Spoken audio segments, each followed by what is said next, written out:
నీవుంటే నాకు చాలయ్యా యేసయ్యా, నీ కృపయే నాకు చాలయ్యా యేసయ్యా. వేదనలో, శోధనలో, ఇరుకులలో, ఇబ్బందులలో నీవుంటే చాలు. అందరికీ ప్రైజ్ అలాడ్.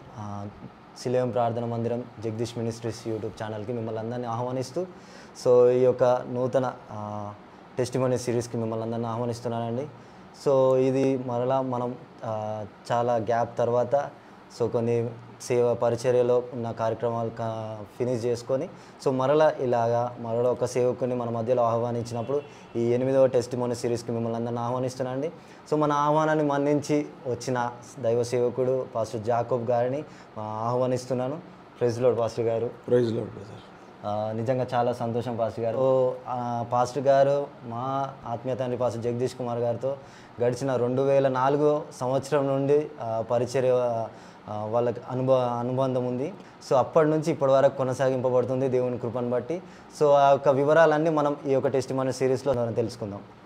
మరి మీ కుటుంబ నేపథ్యం, మీరు ఎక్కడ వాస్తవ్యులు, ప్రస్తుతం ఎక్కడ ఉంటున్నారు, ఈ యొక్క ఇంట్రడక్షన్ లాగా పంచుకుంటారని కోరుకుంటున్నాను. Thank you brother. Praise Lord. Praise Lord. మరి జగదీష్ మినిస్ట్రీస్ ద్వారా నాకు ఈ అవకాశాన్ని కలిగించినటువంటి దైవజనులు పాస్టర్ జగదీష్ అయ్య గారికి నా నిండు హృదయపూర్వక వందనాలు. దేవుని మహాకృపను బట్టి మరి వారు సాక్ష్యానికి పిలిచిన వెంటనే దేవుడు అవకాశాన్ని కల్పించాడు. ఈ విధంగా చెప్పుకోవడం అనేది నా జీవితంలో ఒక ఆశీర్వాదకరమైనటువంటి సందర్భం ఇది. బ్రదరు అడిగినట్టుగా నా కుటుంబ వివరాలు చెప్పాలని ఆశపడుతున్నాను. నా పేరు పాస్టర్ జాకోబ్ పసునూరి.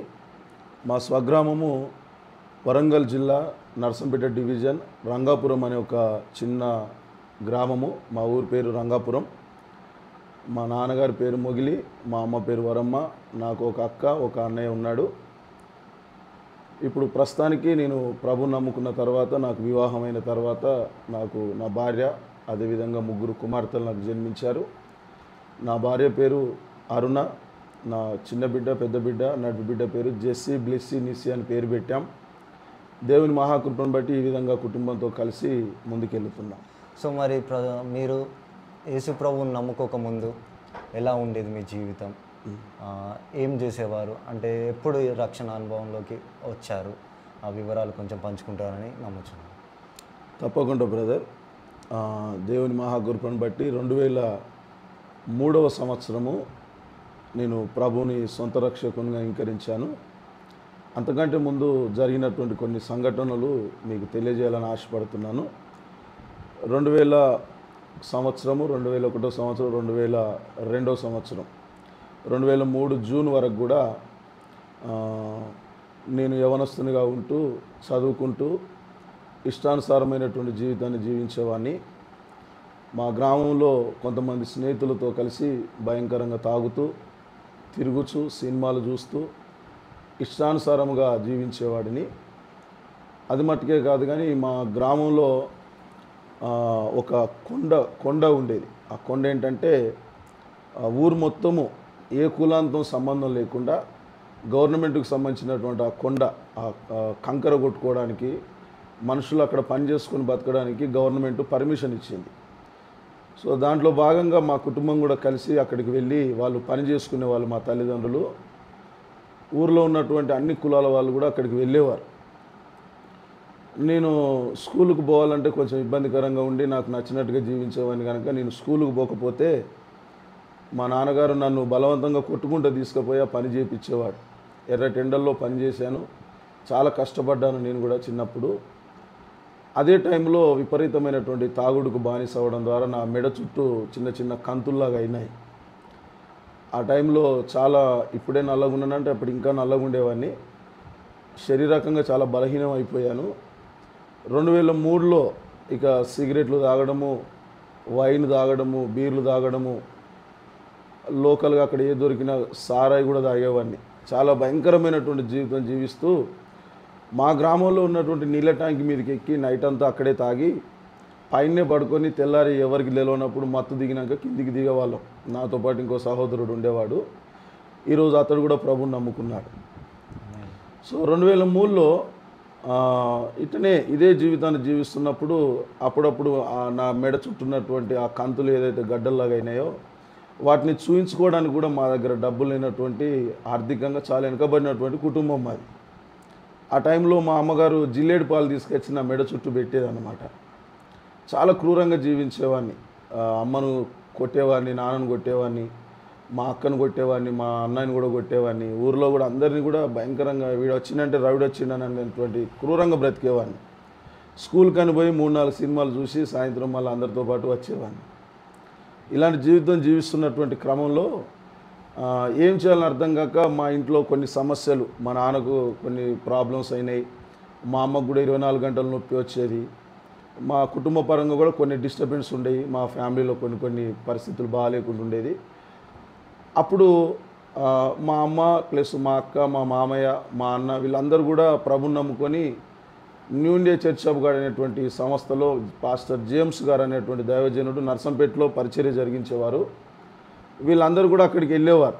అయితే నన్ను కూడా చాలాసార్లు రమ్మని ఒత్తిడి చేసేవారు, బలవంతం చేసేవారు. కానీ నేను ఏ రోజు కూడా చర్చికి వెళ్ళలేదు, ఏ రోజు కూడా ప్రభువుని నమ్మననే చెప్పేవాడిని. నేను ఇష్టపడేవాడిని కాదు.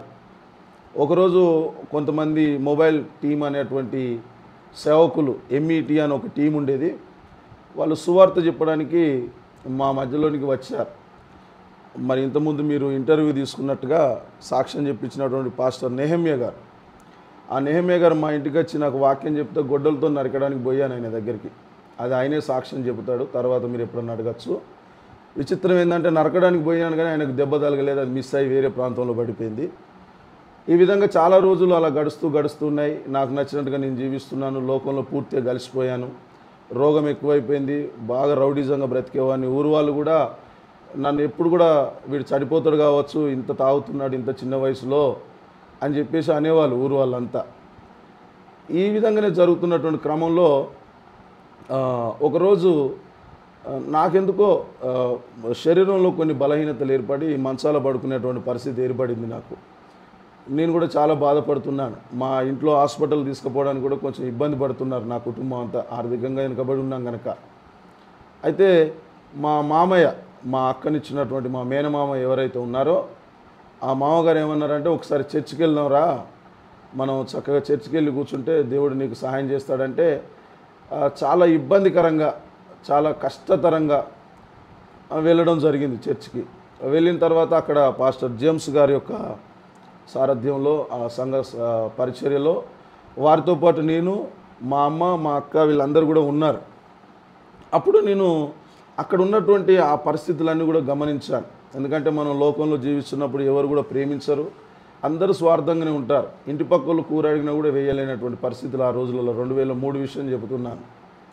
అక్కడికి వెళ్ళిన తర్వాత వాళ్ళ యొక్క ప్రేమ, చర్చ అయిపోయిన తర్వాత బల్లా ఇచ్చారు.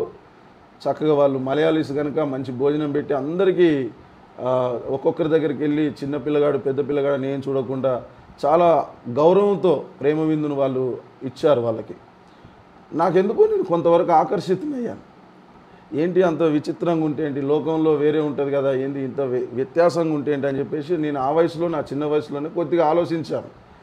ఆలోచించడం తెలుసు కానీ నిర్ణయాలు తీసుకోవడం తెలియదు ఆ వయసులో.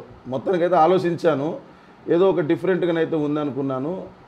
ఆ చర్చికి వెళ్ళిన తర్వాత కూడా నాకు కొంత ఎందుకో కొద్దిగా బాడీలో కానీ మనసులో కానీ కొద్దిగా నెమ్మది కలిగింది. నెమ్మది కలిగినప్పుడు ఆ జేమ్స్ పాస్టర్ గారితో మా మామగారు తీసుకెళ్ళి మాట్లాడిపించాడు. నా దగ్గరికి వాళ్ళు మా ఊరికి వచ్చినప్పుడల్లా, టీం అంతా వచ్చినప్పుడల్లా నన్ను అప్పుడప్పుడు చూసేవారు, పలకరించేవారు. నేను అక్కడికి వెళ్ళినప్పుడు వాళ్ళు ఇంకా కొంచెం ప్రేమను నా మీద చూపించి, బ్రదర్ మీరు ప్రభుని నమ్ముకోండి, మీరు జాగ్రత్తగా బ్రతకండి, దేవుడు మీకు స్వస్థతనిస్తాడు, ఆయన నిజమైన దేవుడు, యేసుప్రభుల వారు నీ కొరకు నా కొరకు ప్రాణం పెట్టాడని చిన్న సువార్తను వాళ్ళు నాకు చెప్పడం జరిగింది. నేను నమ్మినట్టే నమ్మానో లేదో కూడా అంత అజ్ఞానంలోనే ఉన్నాను. ఎందుకంటే మళ్ళీ ఊరికి వెళ్ళిన తర్వాత మరలా తాగేవాడిని, తినేవాడిని, తిరిగేవాడిని, దొంగతనాలు చేసేవాడిని, నాకు నచ్చినట్టుగా బ్రతికేవాడిని. మరలా ఒకరోజు మా మామగారు నన్ను తీసుకొని వెళ్ళారు ఆ చర్చ్కి. వెళ్ళిపోయి వీడు ఇక్కడ ఉంటే ఖచ్చితంగా చచ్చిపోతాడు, లేకుంటే ఒక పెద్ద రౌడీ అయిన అవుతాడు, ఎవరో ఒకరు చంపేస్తారు వీడిని, కనుక నువ్వు బైబిల్ ట్రైనింగ్కి వెళ్ళాలి బాబు అని చెప్పేసి నన్ను ఒత్తిడిగా బలవంతంగా నన్ను తీసుకొని వెళ్ళిపోయారు. అది మంచి వర్షాకాలం సీజన్ అది. తడుచుకుంటూనే వెళ్ళాము ఆ చర్చికి. జేమ్స్ పాస్టర్ గారు కూడా సహజంగా ఎవరు కూడా చర్చికి రాకుండా, చర్చితో సహవాసం లేకుండా, చర్చితో సేవకునితో అనుబంధం లేకుండా, దేవునితోని రక్షణ అనుభవం లేకుండా ఎవరిని కూడా బైబిల్ ట్రైనింగ్కి పంపరు. ఎందుకంటే ఇప్పుడు నేను ప్రభుని నమ్మిన తర్వాత నాకు అర్థమవుతున్నటువంటి విషయం అది. అయితే ఆ పాస్టర్ గారు ఎందుకో వెంటనే ఒప్పుకున్నాడు. జేమ్స్ పాస్టర్ గారు వెంటనే ఒప్పుకొని, సరే సుధాకర్ బ్రదర్, నేను బ్రదర్ను జాకబ్ను తీసుకెళ్తాను, మీరు సిద్ధపడి రండి అని చెప్తే ఆ సండే, రెండో సండేనే వెళ్ళాను చర్చికి. ఆ రెండో సండే తెల్లారి మండే అవుతుంది. ఇంటికి వెళ్ళిపోయి చక్కగా అప్పుడు బట్టలు కూడా లేని పరిస్థితి, ఏదో ఒక చిన్న పాయింట్, ఒక షర్ట్ వేసుకొని వెళ్ళిపోయాను. ప్రపంచంలో రక్షణ అనుభవం లేకుండా, బైబిల్ లేకుండా వెళ్ళినటువంటి వ్యక్తి నేనే కావచ్చు మొదటిసారి బైబిల్ ట్రైనింగ్కు. నాకు తెలిసినంత వరకు ఉండొచ్చు, నాకు తెలియదు. దేవుని గురించి తెలియదు, ప్రార్థన అంటే తెలియదు, యేసుప్రభు అంటే తెలియదు, అసలు బైబిల్ అంటే కూడా తెలియదు, అసలు ఏంటిది సబ్జెక్ట్ కూడా తెలియకుండా వెళ్ళాను ట్రైనింగు. ఎలా వెళ్ళానో నాకు తెలియదు, కానీ మొత్తానికైతే నన్ను తీసుకొని వెళ్ళారు. మొబైల్ ఇవాంజలికల్ టీంలో ఒక వ్యాన్ ఉండేది. ఆ వ్యాన్లో Karimnagar New India Church of God అనేటువంటి ట్రైనింగ్ సెంటర్లో ట్రైనింగ్ చేయడానికి వెళ్ళాను. వెళ్ళడం వరకు బాగానే ఉంది, కానీ ఎప్పుడు వెళ్ళాలనేది ఉండేది. మళ్ళీ ఇంటికి వెళ్తే బాగుండు, ఇదంతా ఎంతో ఉంది, చాలా తీవ్రంగా వాళ్ళు ట్రైనింగ్ ఇస్తూ ఉన్నారు. అక్కడ గటర్స్ గడిగేయడం కానీ, బాత్రూమ్లు గడిగేయడం కానీ, పనులు చేపేయడం కానీ, ఇవన్నీ చూస్తే నాకేమో అలవాట్లేవు ఇవన్నీ. ఏంటబ్బా ఇక్కడి నుంచి బయటపడితే బాగుండని ఎప్పుడు ప్రయత్నం చేసేవాడిని, కానీ ఎన్ని ప్రయత్నాలు చేసినా కూడా అవకాశం దొరకలేదు నాకు. ఒకరోజు మాకు ఉదయమే ఏదో చైన్ ప్రేయర్ అని పెట్టారు. ప్రేయర్ కూడా తెలియనప్పుడు ఇక మనం ఏం చేయాలని అర్థం కాక వాళ్ళతో పాటు నలుగురిలో నారాయణ అన్నట్టుగా నేను కూడా, వాళ్ళు ఏదో చేస్తున్నారు వాళ్ళతో పాటు నేను కూడా చేస్తున్నా. ఒకరోజు లేవనందుకు నాకు భోజనం పెట్టలే వాళ్ళు. చాలా ఆకలిస్తుంది, ఏం చేయాలని అర్థం కాక ఆ శిక్షకు నేను బానిసను కాలేను, నా వల్ల కాదని చెప్పేసి బలవంతంగా ఏదో మొత్తానికైతే లేచి గంట సేపు తెలిస్తేలోని ప్రార్థన చేసి మొత్తానికైతే నెక్స్ట్ వేరే వాళ్ళని లేపేవాడిని. అలా ఒక 2-3 నెలలు గడిచిపోయింది. నాకు అప్పుడు ఈ గొంతు ఇప్పటి కూడా నాకు, మీరు అయిపోయినాక చూడండి, ఇక్కడ నాకు చిన్న చిన్న బర్రలు ఉంటాయి. ఇక్కడ చిన్న చిన్న గడ్డలు అయిపోయి నాలుక మందం ఎక్కి మాట రాకపోయేది. ఈ చేతులన్నీ చిన్నగా అయిపోయినాయి. గుట్కాలు తినేవాడిని, తంబాకు తినేవాడిని, సిగరెట్లు తాగేవాడిని, చేతులు చిన్నగా అయిపోయినాయి, నోట్ల నుంచి మాట రాకపోయేది. చాలా ఒక పేషెంట్ లాగా, ఒక అస్థిపంజరంలాగా ఉండేవాడిని. ఎప్పుడు 2003 విషయం చెబుతున్నాను నేను. ఆ టైంలో ఒక కేరళ నుంచి కొంతమంది ప్రవక్తలను దైవజనులు రాజన్ థామస్ అయ్య గారు పిలిపించారు. సంఘ క్షేమాభివృద్ధి కూడిక అని పెట్టారు. అక్కడ పెట్టినప్పుడు నేను కూడా అక్కడికి వెళ్ళాను. జూన్ 1 తారీఖు నేను బాప్తిసం తీసుకున్నాను. ఏప్రిల్ 5వ తారీఖు 6వ తారీఖు నేను బైబిల్ ట్రైనింగ్కి వెళ్ళాను. ఏప్రిల్, మే, జూన్ 2 నెలల్లో జరుగుతున్నటువంటి విషయం ఇదంతా. ఆ జూన్ ఇంకొక 4-5 రోజులు అనగా జూన్ అవుతుంది అన్నప్పుడు ఈ పాస్టర్ గారిని పిలిపించారు. ఆ ప్రవక్త గారు ఎక్కడో అక్కడ స్టేజ్ దగ్గర ఉన్నాడు. మేమేమో ట్రైనింగ్ పిల్లలం కనుక ఆ చర్చ్ కంచి ఇక్కడ నడవాలంటే కూడా అది పెద్ద టాస్క్. 1/2 అవర్ జరుగుద్ది. ఆ టైంలో నడుచుకుంటూ వెళ్ళేవాళ్ళం. నడుచుకుంటూ వెళ్ళడం, అప్పుడు తప్పించుకోవడానికి కూడా ట్రై చేసాం, కానీ వీలు కాలే. నన్ను బంధించేవాళ్ళు నా స్నేహితులందరూ కూడా. అయితే ఆ పాస్టర్ గారు వాక్యం చెప్పిన తర్వాత, మీలో ఎవరికన్నా రోగం ఉంటే మీరు అక్కడ చేయి పెట్టుకొని మీరు ప్రార్థన చేయండి బాబు, మీ అందరి కోసం నేను ప్రార్థన చేస్తా అన్నాడు. దానికంటే ముందు ఒక చిన్న విషయం చెప్పాలని ఆశపడుతున్నాను. బైబిల్ ట్రైనింగ్లో ఒక పగిలిపోయిన కంజర ఉండేది. నాకు మ్యూజిక్ అంటే, నేను లోకల్ ఉన్నప్పుడు మా స్కూల్లో పాటలు పాడేవాడిని. కొన్ని సినిమా పాటలు పాడి ఒక పేరు మంచి మెప్పు పొందుకునే వాళ్ళని స్టూడెంట్స్ దగ్గర, స్కూల్ టీచర్స్ దగ్గర. ఆ కంజర పలిగిపోయిన కంజరం కొడతా ఉంటే నాకు కూడా కొట్టాలని ఒక ఆశ పుట్టేది. కరీంనగర్ చర్చ్లో, new India Church of God చర్చ్కి వెళ్ళిన తర్వాత అక్కడ ఒక జాజ్ ఉండేది, ఒక కాంగో ఉండేది, మంచి సౌండ్ సిస్టంతో అక్కడ అందరూ పాటలు పాడుతూ ఉంటే నాకు ఒక తెలియని లోకంలోకి వెళ్ళినట్టు అనిపించేది. ఫస్ట్ వారం నేను మా ఊరి నుంచి వెళ్ళిన తర్వాత నాకు ఒక విచిత్రమైన కోరిక పుట్టింది. నేను కూడా పాడాలని ఒక ఆశ ఉండేది. ఈ ఇన్స్ట్రుమెంట్స్ నేను కూడా ప్లే చేయాలని ఆశ ఉండేది. ఆ కంజర నేను కూడా కొట్టాలని ఆశ ఉండేది. ఆ త్రిబుల్స్ ఏదైతే కాంగో ఉంటో నేను కూడా ప్లే చేస్తే బాగుంటుందని నేను అనుకునేవాడిని. అయితే ఈ పాస్టర్ గారు అన్నాడు, మీకు రోగం ఎక్కడైనా ఉంటే మీరు ప్రార్థన చేసుకోండి అంటే, నాకు తెలియకుండా నేను ఒక ప్రార్థన చేశాను. ఏమని చేశానంటే, ప్రభా నాకు ఈ గొంతును కొంచెం తెరుస్తే నేను పాటలు పాడతా, నీ పాటలు పాడి నేను బ్రతుకుతా ప్రభా, ఎంతో కొంత నీ గురించి నేను నేర్చుకుంటున్నా. అజ్ఞానంతో పలికే మాటలు ఇవి కూడా, పెద్ద మెచ్యూరిటీ లెవెల్స్ లేవప్పుడు, ఏదో చిన్న వయసులో మాట్లాడుతున్నటువంటి మాటలు అని దేవుని దగ్గర ప్రార్థన చేసుకున్నాను. ఇలా చేపెట్టి ప్రార్థన చేసినప్పుడు దేవుడు నా మెడలో ఉన్నటువంటి ఆ గడ్డలు ఏవైతే ఉన్నాయో అది మెల్లమెల్లగా తగ్గడము ప్రారంభించింది. దేవునికి స్తోత్రం. వెనకాల ఉన్నటువంటి గడ్డలు ఇప్పటి కూడా నాకు బర్రెలు ఉంటాయి. అవి కూడా ఇలా అన్నప్పుడు మన చెమటకాయను కనుక ఇట్లా అంటే ఎలా అవుతుందో అలాగ దేవుడు తీసివేశాడు, స్వస్థతనిచ్చాడు దేవుడు. ఆ తర్వాత పాస్టర్ గారు, రాయన్ థామస్ పాస్టర్ గారు కానీ లేకపోతే అక్కడ ఉన్నటువంటి ప్రవక్త గారు కానీ నన్ను ముందుకు పిలిచారు. 2003లోనే నా విషయంలో ప్రవశించారు. వాళ్ళు ఏమన్నా తెలుసా, మళ్ళీ తర్వాత వరంగల్ వచ్చిన తర్వాత దైవజనులు జగదీష్ పాస్టర్ దగ్గర ఉన్నప్పుడు ఎలిసాంటి అని ఒక అమ్మగారు ఉండేవారు. వారు కూడా వరంగల్లో చాలామంది ప్రవక్తలను పిలిచారు. అది మళ్ళీ మాట్లాడుకుందాం తర్వాత. అప్పుడు కూడా వాళ్ళు కూడా సేమ్ అదే ప్రవచనం చెప్పారు. నాకు కొంత గుర్తుంది. వారు ఏమని చెప్పారంటే, బాబు నిన్ను దేవుడు తప్పక రాబోయే కాలంలో నిన్ను వాడుకుంటాడు. అయితే గుర్రం ఉంటుంది కదా, గుర్రానికి ఎక్సలేటర్ ఉండదు, ఏది ఉండదు, స్టీరింగ్ కూడా ఉంటుంది, కానీ దానికి కళ్ళెం ఉంటుందని చెప్పారు. నువ్వు బాగానే ఉన్నావు కానీ నీ జీవితాన్ని నువ్వు ప్రభుకు సమర్పించుకుంటే ఆయనే నిన్ను ట్రైన్ చేస్తాడు, ఆయనే నడిపిస్తాడు, రాబోయే కాలంలో నువ్వు మంచి సేవకుని అవుతావు, నిన్ను వాడుకుంటాడు దేవుడు అని చెప్పేసి ఆ రోజు చెప్పారు. కానీ నేను మర్చిపోయాను వాస్తవానికి. ఇప్పుడు కొన్ని గుర్తుకొస్తూ ఉన్నాయి. అప్పుడు నేను ఇంకా పూర్తిగా నేను స్వస్థత పొందిన తర్వాత ఒక నమ్మకం కుదిరింది దేవుని మీద. ఓకే, దేవుడు మొత్తానికైతే నేను ఇంత దౌర్భాగ్యునైనా ఇంత దుర్మార్గునైనా ఇన్ని పాపాలు చేసినా కూడా నన్ను కూడా క్షమిస్తాడా అని అనుకున్నాను. మొత్తానికైతే నా ప్రభు నన్ను క్షమించిండు. జూన్ 1 తారీఖున నేను బాప్తీసం తీసుకున్నాను. నేను ఆ విధంగా ప్రభుని నమ్ముకున్నాను. ఎవరో అజ్ఞానవాసులు, నాకు అజ్ఞాతవాసి ఎవరో నాకు బైబిల్ కూడా పంపించారు. ఎవరు పంపించారో నాకు తెలియదు. అది బైబిల్ లేకుండా ట్రైనింగ్ వెళ్ళాను కనుక ఎవరో పంపించారు నాకు. తర్వాత జూన్ 1 తారీఖు కూడా నాకు ఒక ఫస్ట్ ప్రార్థన దేవుని దగ్గర చేసిన ఏంటంటే, మా నాయన చిరిగిపోయినటువంటి పాయింట్ పట్టుకొని వెళ్ళాను కరీంనగర్కు. ఒక మామూలు షర్ట్ ఒకటి తీసుకొని వెనకాల చినిగిపోయి ఉండే పాయింట్ ప్రార్థన చేసుకున్నామని తెలిస్తేనే ప్రార్థన. అయ్యా నేను బాప్తిజం తీసుకుంటున్నా, కరీంనగర్ డ్యామ్లో బాప్తిజం రాయన్ థామస్ పాస్టర్ గారు ఇచ్చారు, నాకు ఒక డ్రెస్ కావాల ప్రభా అని నేను ప్రార్థన చేసుకున్నా తెలిస్తేలోక. మొత్తానికైతే ఎవరు పంపారో కూడా తెలియదు కానీ ప్రసాద్ సార్ అనేటువంటి ఒక సార్ గారు డీన్గా ఉండేవారు, ఇప్పుడు వారు మరణించారు. నన్ను పిలిచి కొంత అమౌంట్ చేతులు పెట్టి డ్రెస్ కొనుక్కోపో అని చెప్పేసి ఇచ్చారు. నేను చాలా సంతోషపడ్డా. శనివారం రోజు వెళ్ళి ఆ కరీంనగర్లో అక్కడికి వెళ్ళి ఏదో డ్రెస్ తీసుకొని ఆదివారం రోజునే నేను బాప్తిజం తీసుకొని, బాప్తిజం తీసుకున్నప్పుడు కూడా ఒక విచిత్రమైన సంఘటన నా జీవితంలో జరిగింది. అక్కడికి వెళ్ళాము, డ్యామ్లోకి వెళ్ళినప్పుడు ఆ పాస్టర్ గారు కొన్ని విషయాలు నాతో చెప్పాడు. నీకోసం నమ్ముతున్నావా బాప్తిజం విషయంలో కొన్ని విషయాలని చెప్పిన తర్వాత నమ్ముతున్నాను పాస్టర్ గారు అని చెప్తే, ముంచినప్పుడు ఒక తెలియని ఒక ఫీలింగ్, ఒక తెలియని ఒక సంఘటన నా జీవితంలో జరిగింది. మునిగినప్పుడు అంతవరకు లోకమంతా ఒక తీరు కనబడ్డది. మునిగి లేచిన తర్వాత ఒక ప్రత్యేకమైన రీతిలో ఈ ప్రపంచం అంతా కనబడ్డది. నేను ఎక్స్పీరియన్స్ అయ్యాను.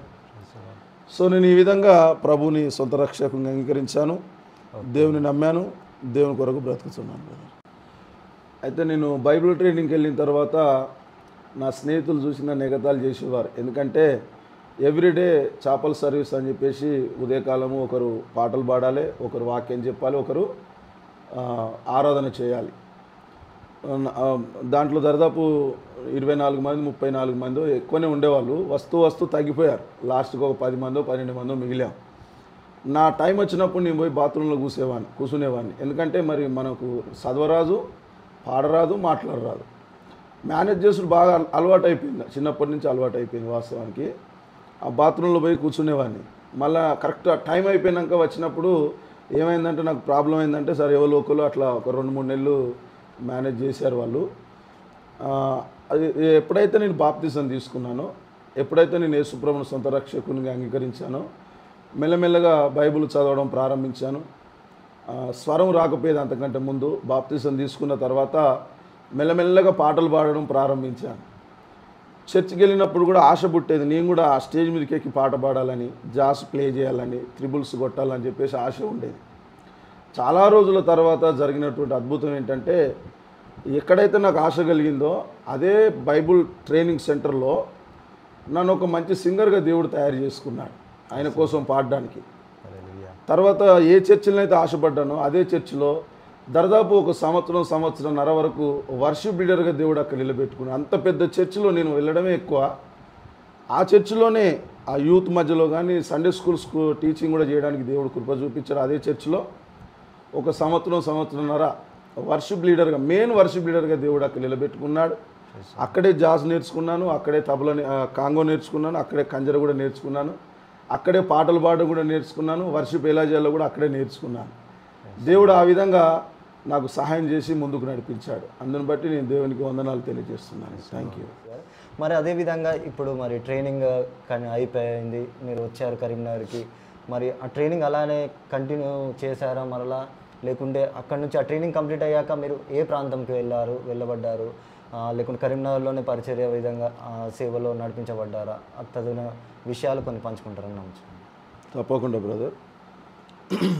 ప్రభుని నమ్మినంత వరకు, ఆయనను సొంత రక్షకునిగా అంగీకరించినంత వరకు అక్కడి వరకు బాగానే ఉంటుంది. కానీ ప్రభును సొంత రక్షకునిగా అంగీకరించిన తర్వాత యవనస్తునిగా నేను ఉన్నాను కనుక నాలో కూడా అనేకమైనటువంటి ఆశలు, తొందరపాటు స్వభావాలు, కాలేజీలో ఉన్న అందరినీ కొట్టాను నేను, అందరితో గొడవ పెట్టుకున్నాను. కొంచెం మంచిగా అయిన తర్వాత ఆరోగ్యం కుదుటపడ్డాక అందరితో డిస్టర్బెన్స్గానే ఉండేవాడిని. సరే, ఏదేమైనా మొత్తానికైతే 2003 నుంచి 2004 మే నెల వరకు ట్రైనింగ్ అయిపోయింది. ట్రైనింగ్ అయిపోయిన తర్వాత మాకు గ్రాడ్యుయేషన్ ఇచ్చారు. కరీంనగర్లోనే గ్రాడ్యుయేషన్ ఇచ్చి ఆ ట్రైనింగ్ అయినటువంటి స్టూడెంట్స్ ఎవరైతే ఉన్నారో వాళ్ళను న్యూ ఇండియా చర్చ్ ఆఫ్ గాడ్లో ఉన్నటువంటి మినిస్ట్రీలో వర్క్ చేస్తున్నటువంటి టీమ్స్ కానీ, లేకుంటే దైవజనులు కానీ, మెయిన్ సెంటర్లో వరంగల్ జిల్లా అని, అటు గోదావరి కానని, లేకుంటే ఇట్లా కొన్ని మెయిన్ సిటీస్లో మినిస్ట్రీస్ ఉన్నాయి. అట్లా మాలో ఉన్నటువంటి స్టూడెంట్స్ అందరిని కూడా ఒక్కొక్క ప్రాంతానికి ఒక దైవజనుని దగ్గర మరలా ప్రాక్టికల్ జీవితం, ట్రైనింగ్ వేరు, ప్రాక్టికల్ వేరు. ట్రైనింగ్ అనేది పాఠాలు నేర్చుకోవడానికి ఉంటుంది, కానీ మళ్ళీ ప్రాక్టికల్ లైఫ్ వేరే ఉంటుంది. అక్కడికి వెళ్ళినప్పుడు ఆ సంఘంలో వాడబడే విషయం కానీ, ఎలా బ్రతకాలి, ఎలా సేవ చేయాలి, ఎలా జీవించాలని చెప్పేసి ఒక్కొక్కరిని ఒక్కొక్క ప్రాంతానికి పంపించారు. దేవుని మహాకృపను బట్టి నాకున్న తొందరపాటుతనానికి ఎక్కడికి కూడా పంపిస్తారో, ఎక్కడికి వెళ్తానో అని ఒక చిన్న భయం ఉండేది. మొత్తానికైతే దేవుని మహాకృపను బట్టి వరంగల్ ప్రాంతానికి ఇప్పుడు ఇంటర్వ్యూ తీసుకున్నటువంటి జగదీష్ మినిస్ట్రీస్ ఫౌండర్ గారు అయినటువంటి దైవజనులు పాస్టర్ జగదీష్ గారి దగ్గరికి నన్ను పంపించారు ప్రాక్టికల్గా. అక్కడి నుంచి స్టార్ట్ అయింది టాస్క్. ఇంకా నాకు ట్రైనింగ్కు మించి 100 రెట్లు ఎక్కువ జరిగింది అక్కడ. ట్రైనింగ్ ఒక ఎత్తు అయితే, ట్రైనింగ్లో నేర్చుకుని ఇక్కడ ఏం జరగలే నాకు. ట్రైనింగ్లో ఏదో పాఠాలు నేర్చుకుని ఎగ్జామ్ రాసాము, జరిగిపోయినాయి అవన్నీ, మొత్తానికైతే జరిగిపోయింది. కానీ నిజ జీవితంలో ఏమేమి నేర్చుకోవాలనేది కూడా నేను వరంగల్లోనే పాస్టర్ జగదీష్ గారి దగ్గర నేను నేర్చుకున్నాను. అక్కడికి వెళ్ళిన తర్వాత ఫస్ట్ కాడి నుంచి స్టార్ట్ అయింది నాకు స్టోరీ. ఇక ఎలా బ్రతకాలి, ఎలా జీవించాలి, ఎలా నడవాలి, ఏ విధంగా మాట్లాడాలి, ఏ విధంగా డ్రెస్ వేసుకోవాలి, ఏ విధంగా శుభ్రంగా ఉండాలి, ఏ విధంగా చెప్పులు వేసుకోవాలో కూడా మాకు నేర్పించేవాడు ఆ పాస్టర్ గారు. మేము బైబిల్ ట్రైనింగ్లో ఉన్నప్పుడు కొంత శిక్ష మీన్స్ కొంత క్రమశిక్షణ నేర్చుకోవడం కోసం కొన్ని పనులు వాళ్ళు చెప్పారు. దానికి మించి డబుల్ పనులు మేము అక్కడ చేసాము, నేర్చుకున్నాం కనుకనే ఈరోజు మేము నిలబడ్డాం దేవుని మహాకృపను బట్టి. అప్పుడున్నటువంటి వేడి రక్తము, ఉడుకు రక్తము, యవన ప్రాయంలో ఉండేవాళ్ళం కనుక ఆ ఫాలో ఆఫ్ టీమ్ అనే ఉండేది. అది పాస్టర్ జగదీష్ పాస్టర్ గారు నడిపించేవారు ఆ టీంను.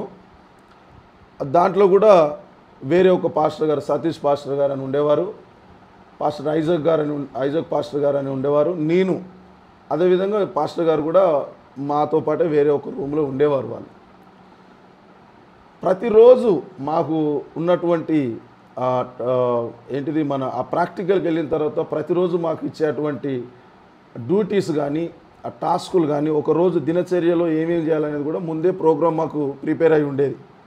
ఉదయం ఎన్ని గంటలకు లేవాలి, ఎన్ని గంటలకు లేచి ఎంతసేపు ప్రార్థన చేయాలి, ఎవరు వాక్యం చెప్పాలి, టిఫిన్ రెడీ చేసుకోవాలి, మళ్ళీ రెడీ చేసుకొని సువార్తకు పోవాలి, సువార్తకు పోయి వచ్చి మళ్ళీ ఇమీడియట్లీ ఇంటికి వచ్చి వంట చేసుకోవాలి, వంట చేసుకొని కాసేపు ప్రార్థన చేసుకొని పడుకొని మళ్ళీ సాయంకాలం లోపే 4-4:30 టైంలో అప్పుడు గర్నపల్లి, మనగొండ, గీసుగొండ, గర్నపల్లి, మనగొండ, ఉర్సు అనేటువంటి చింతనెక్కొండ అని కూడా ఒక 4 ప్రాంతాలు ఉండేవి అక్కడ. పాస్టర్ గారి 4 స్థలాలకు పరిచర్యను అందించాలి. సేవకుడిగా సిటీలో ఉన్నారు కనుక 4 ప్రాంతాలకు దైవజనుల ద్వారా మేము వెళ్ళేవాళ్ళం. ఒక్కొక్క రోజు ఒక్కొక్క ప్రాంతానికి గృహ కూడికలకు వెళ్ళాము. మళ్ళీ సండే రోజు అన్నీ కవర్ చేసుకునేవాళ్ళం. మాకు ఆ విధంగా వారు ట్రైనింగ్ ఇచ్చారు పాస్టర్ గారు. మళ్ళీ అది ఈవినింగ్ టైంలో మేము కాసేపు పడుకొని లేచి మళ్ళీ త్వరగా రెడీ అయిపోయి, మాకు ఒకటి ఎక్సెల్ స్కూటీ ఉండేది, టీవీఎస్ ఎక్సెల్ అని ఉండేది. అది ఆ రోజు మాకు అదొక బుల్లెట్ టైప్ అన్నమాట. అప్పుడు 2004లో మేము దాంతోనే అన్ని ప్రాంతాలలోకి వెళ్ళి మేము వాక్యం చెప్పుకుంటూ వచ్చేవాళ్ళం. దీంట్లో భాగంగా ఇవన్నీ అయిపోతున్నాయి. ఇవన్నీ అయిపోయినాక కూడా మాకు నిజంగా కాలేజీలో అంటే బైబిల్ క్లాసులో ఉండడమే తెలుసు, కానీ మరి ఎలా పాట పాడాలి, ఎలా విశ్వాసుల దగ్గర మలుచుకోవాలి, ఏ విధంగా స్తుతి ఆరాధన చేయాలి, ఏ విధంగా వందనాలు చెప్పాలి, ఏ విధంగా కంట్రోల్గా మాట్లాడాలి అని చాలా విషయాలు మాకు చెప్పారు. మమ్మలను స్వయంగా వారే తీసుకొని వెళ్ళి వరంగల్లో కానీ ఈ 4 ప్రాంతాలలో సువార్త వాక్య పరిచర్య చేసే టైంలో నాకు ఒక్కోసారి వర్షిప్కి ఇచ్చేవారు పాటలు పాడడానికి ట్రైనింగ్. ఇప్పుడు 10 మందిలో పాడేది వేరే ఉంటుంది, సంఘంలో పాడేది వేరే ఉంటుంది, అది చాలా వ్యత్యాసంగా ఉంటుంది. ఆ విధంగా పాటలు పాడిపించడానికి అవకాశాలు కలగజేశారు. యవనేచ్ఛల నుంచి ఏ విధంగా బ్రతకాలని కూడా వారు నేర్పించారు. కొన్నిసార్లు తెలిసి తెలియక లోకంలో కలిసిపోయేటువంటి పరిస్థితులు ఎన్నో ఏర్పడ్డాయి. తండ్రి ప్రేమను చూపించారు, దేవుని ప్రేమను చూపించి గద్దించారు, తిట్టారు, ప్రేమించారు. కొన్నిసార్లు అన్ని విధాలుగా, ఇక కొన్ని విషయాలు చెప్పలేము, అన్ని విధాల ట్రైనింగులు వాళ్ళు మాకు ఇచ్చారు. అక్కడే నేను వాక్యం నేర్చుకున్నాను, ప్రార్థన ఎలా చేయాలో నేర్చుకున్నాను. ఎవ్రీ మంత్ లాస్ట్ 3 రోజులు కంటిన్యూగా ఉపవాస ప్రార్థన ఉండడం కూడా అక్కడే నేర్చుకున్నాను. ఎట్లా కంటిన్యూ అంటే మొత్తమే తినకుండా, మరి అప్పుడు ఆకలి రాజ్యం, అప్పుడు అన్నం తినకుండా బతకలేని పరిస్థితి. అయినా కూడా 3 రోజులు అక్కడ నేర్చుకున్నాం ట్రైనింగ్లో. బైబిల్ కాలేజీలో ఒక 100 రూపీస్కు 10% నేర్చుకుంటే 90% వరంగల్లో నేను నేర్చుకున్నాను జగదీష్ పాస్టర్ గారి దగ్గర. అందుకే నేను నిజాయితీగా చెప్పగలను, నాకు ఒక నాయకుడిగా, ఒక బోధకుడిగా, ఒక ఆత్మీయ తండ్రిగా వారు నాకు ఎన్నో విధాలుగా సహకరించారు. నేను చాలామంది కూడా చెప్పాను ఇంతకుముందు.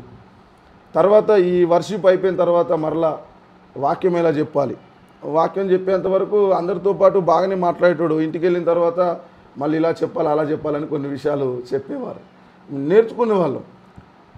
ప్రతిదీ ఒక సాధారణమైనటువంటి ఒక సేవకుడు ఎలా బ్రతకాలి, ఒంటరిగా జీవిస్తున్నటువంటి సేవకుడు ఎలా బ్రతకాలి, యవనస్తుడు ఏ విధంగా జీవించాలని ప్రాక్టికల్గా చూపించి నేర్పించేవాడు.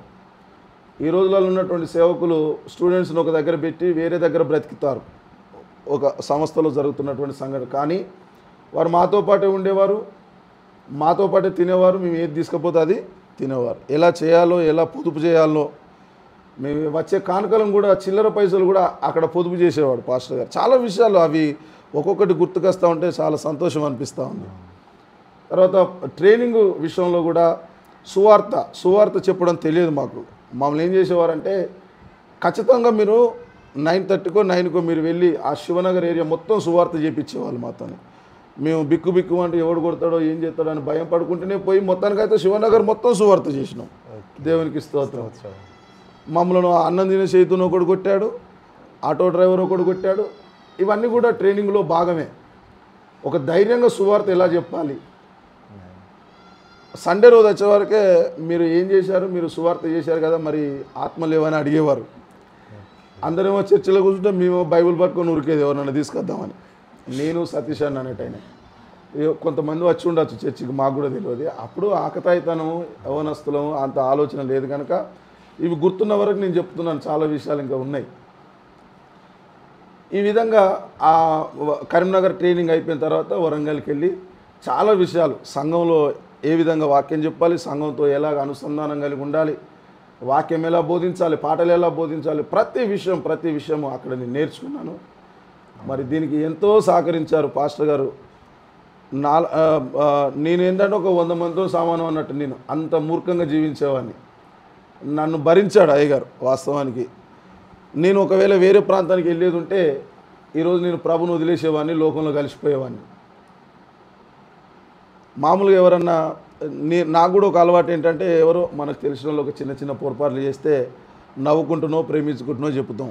మరి జగదీష్ అయ్య గారు అట్లా కాదు, కావలసిన వాటాలు పంచేవాడు.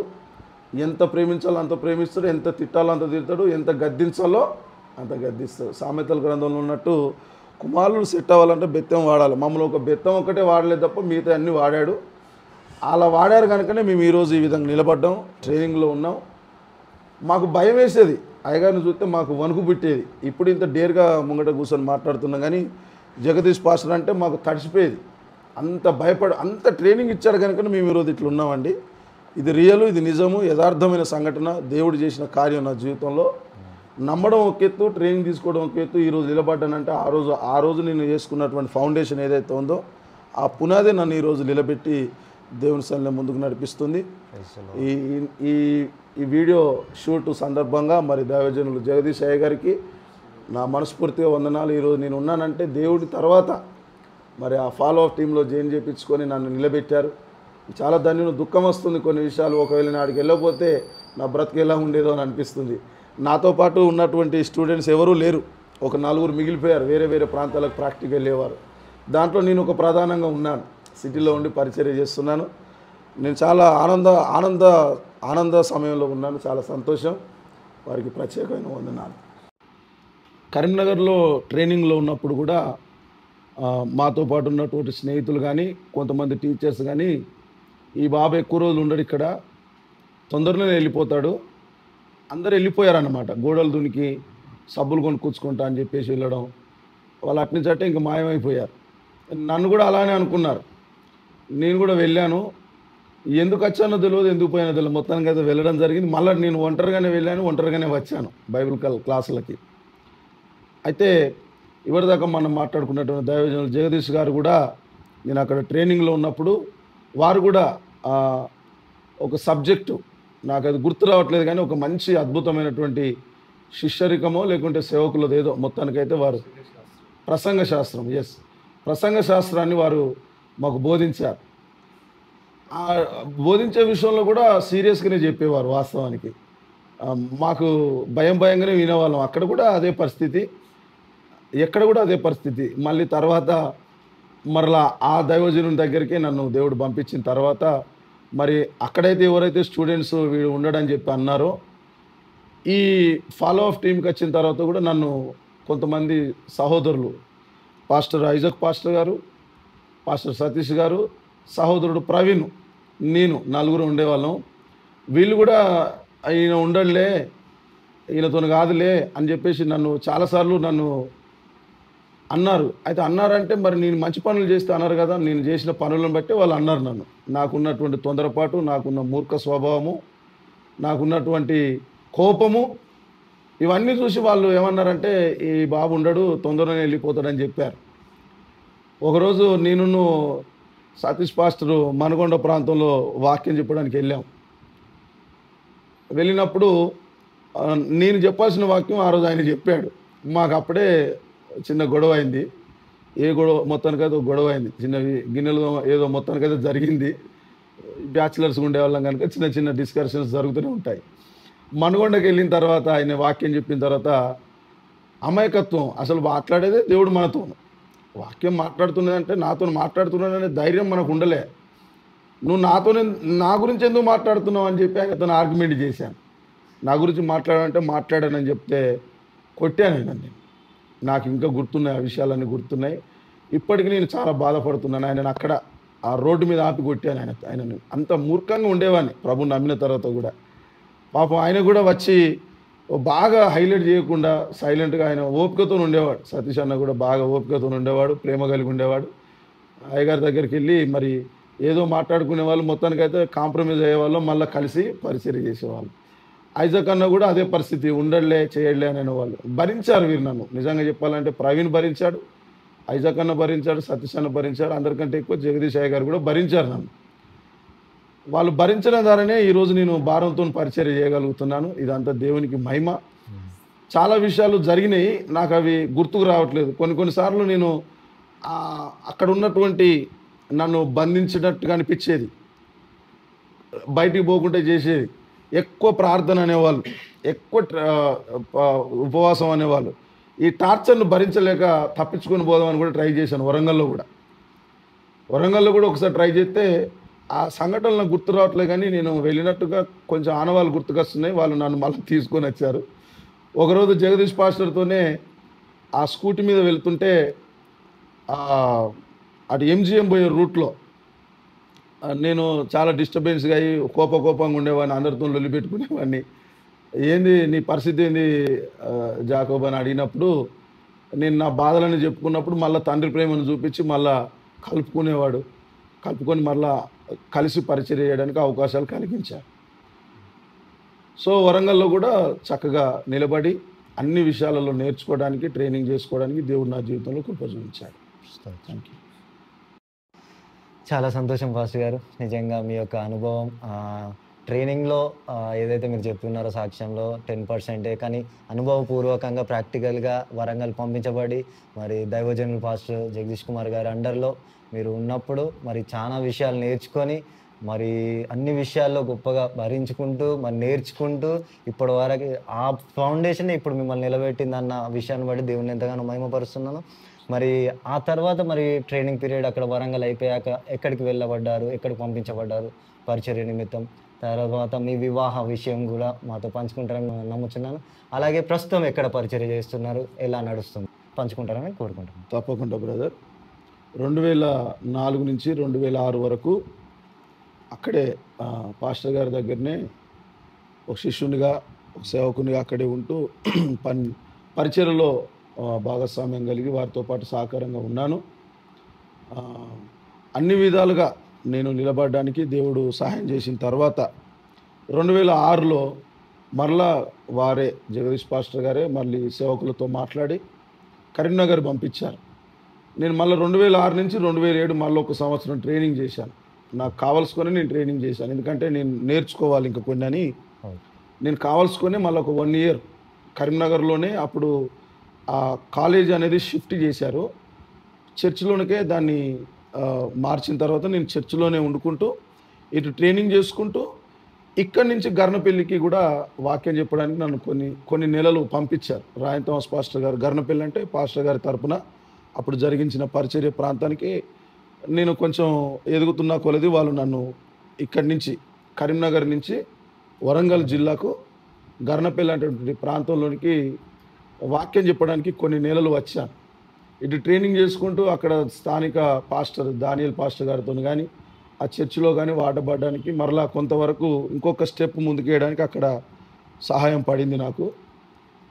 అట్లనే అక్కడ కరీంనగర్ చుట్టుపక్కల ప్రాంతాల్లో కూడా పాటలు పాడడానికి మొబైల్ టీం ఎక్కడెక్కడైతే సినిమాలు వేస్తూ సువార్త ప్రకటించే ప్రాంతంలోకి వెళ్ళినప్పుడు ఆ స్టేజ్ల మీద పాటలు పాడడానికి కూడా ఇంకొక అడుగు ముందుకేయడానికి దేవుడు కృపను చూపించాడు. అటు పిమ్మట 2010 ఆల్మోస్ట్గా 2006, 2007 మొత్తానికైతే అందులోనే న్యూ ఇండియా చర్చ్ ఆఫ్ గాడ్లోనే వండుకుంటూ పాస్టర్లకు సహకారంగా వండుకుంటూ సంఘానికి సహకారంగా వండుకుంటూ పాటలు పాడుకుంటూ కొంత దేవునిలో ఎదుగుతూ ముందుకెళ్ళడం జరిగింది. 2010లో నేను న్యూ ఇండియాలో ఉండలేను కావచ్చు, నేను ఉండను అని చెప్పేసి నేను ఒంటరిగానే రాయన్ థామస్ పాస్టర్ గారితో మాట్లాడి నేను వెళ్ళిపోతా పాస్టర్, నేను ఉండలేనంటే ఆయన చక్కగా గౌరవప్రదంగా ఇంటికి పిలిపించి స్లాబ్ మీదకి వెళ్ళి మాట్లాడి కొన్ని విషయాలు భోజనం పెట్టి చక్కగా వారు పంపించారు. కరీంనగర్ నుంచి హైదరాబాదు మా అక్క వాళ్ళ ఇంటికి వచ్చి నేను సంఘ పరిచర్య స్టార్ట్ చేయాలని చెప్పేసి చాలా ప్రయత్నాలు చేశాను కానీ సరైనటువంటి ఫౌండేషన్ లేక, అనుభవం లేక, ఆత్మ నడిపింపు లేక, ఆర్థిక సహకారం లేక, సహకరించేవారు లేక ఒంటరిగానే ఉండిపోయాను. ఒక్క సంఘాన్ని నడిపించలేకపోయాను. అదే టైంలో కార్ డ్రైవింగ్ చేసుకుంటూ నా పోషణ చేసుకుంటూ నేను కొద్ది రోజులు ఒక సంవత్సరన్నర హైదరాబాద్లోనే కొండాపూర్ అనే ప్రాంతంలో మా అక్క వాళ్ళతోనే ఉండి జీవనాన్ని గడుపుకున్నాను. ఒక తెలియని రీతిలో దైవజనులు అద్దంకి రంజు తోఫిరి అయ్య గారి చర్చికి అప్పుడప్పుడు వెళ్ళేవాడిని. ఎక్కువ పరిచయం లేదు అయ్యగారు. అక్కడికి వెళ్ళినప్పుడు అక్కడ పాటలు కానీ, అక్కడ వాక్యం కానీ, అప్పుడు రమ్య గ్రౌండ్లో జరిగేది ప్రార్థన. ఆ స్టేడియం అది ఒక చిన్న పార్క్ లాగా ఉండేది. టెంట్ వేసుకొని అక్కడ చేసేవాళ్ళు. అక్కడ ఇంకా కొంచెం భారం పెరిగింది, వాక్యం పట్ల భారం కానీ, పాటలు పాడాలనే కోరిక ఇంకా చాలా పెరిగింది. అయితే 2011 మే ముందు నెల వరకు కూడా ఇట్లనే పరిచర్య చేసుకుంటూ ఊరికి వెళ్ళేవాడిని, అక్కడక్కడ వాడబడుతూ ఉండేవాడిని. మే 12వ తారీఖు 2011లో వివాహం అయింది నాకు. దేవుడు చూపించినటువంటి ఒక కుమార్తెను దేవుడు నాకు అనుగ్రహించాడు. నాకున్న తొందరపాటు స్వభావానికి, నాకున్నటువంటి ఆవేశానికి, నాకున్నటువంటి కోపానికి ఆ ప్లేస్‌లో వేరే వాళ్ళుంటే నాకు 5వ పెళ్ళో, 6వ పెళ్ళో అయ్యేది కావచ్చు. అంత భయంకరమైనటువంటి క్రూరుని నేను. నేను పెళ్ళైన కొత్తలోనే ఆమెను భయంకరంగా టార్చర్ పెట్టేవాడిని. టార్చర్ అంటే కొట్టుడు, తిట్టుడు కాదు గానీ, ఎక్కువ మాట్లాడకపోయేది. ఇట్లా చాలా క్రూరంగా ప్రవర్తించేవాడిని. దేవుడు నన్ను చూసి, నాకున్నటువంటి పరిస్థితిని గమనించి, నా గురించి తెలుసుకొని, వేరే కొన్ని డిస్టర్బెన్స్‌లు కూడా జరిగాయి. అవి చెప్పడం అంత మంచిది కాదు. దాని విషయంలో పాస్టర్ గారు కూడా ఎంతో సహాయం చేశారు. ఒకవేళ వారు సహాయం చేయకపోతే, అప్పుడు చెప్తుంటే ఏంది ఇలా చేస్తున్నాడు, ఏంది నన్ను ఊరికే ఏదో ఒకటి అంటూ ఉంటాడు ఏందని అనుకునేవాడిని. కోపం వచ్చేది నిజంగా చెప్పాలంటే. ఒకవేళ నేను అప్పుడు నిజంగానే కోపపడి నేను ఆవేశంతో వేరేదేమన్నా నేను చేసుకుంటే నా బ్రతికి ఈరోజు ఆగమైపోయేది. సేవలో ఉండేవాడిని కాదు. ఆ పరిస్థితిలో దేవుడే కృప చూపించి నాకు మంచి గుణవతైనటువంటి భార్యను దేవుడు ఇచ్చాడు.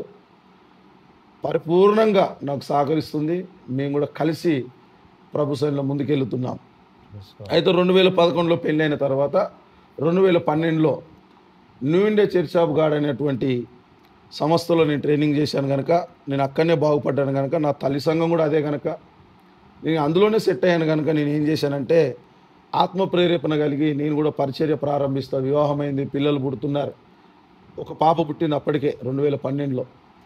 ఏం చేయాలనో అర్థం కాక నేను ప్రార్థన చేసుకున్నప్పుడు, నువ్వు కూడా సంఘాన్ని ప్రారంభించి ఒక మినిస్ట్రీస్ని పెట్టుకోవచ్చు కదా అని చెప్తే, ఒక దర్శనముతో అప్పుడు డ్రైవింగ్ చేసుకుంటూనే సేవ చేస్తున్నాను. డ్రైవింగ్ చేసుకుంటూనే, ఎవరి మీద ఆధారపడేవాడిని కాదు, నాకు ఒక రూపాయి అని చెప్పేవాడిని కాదు.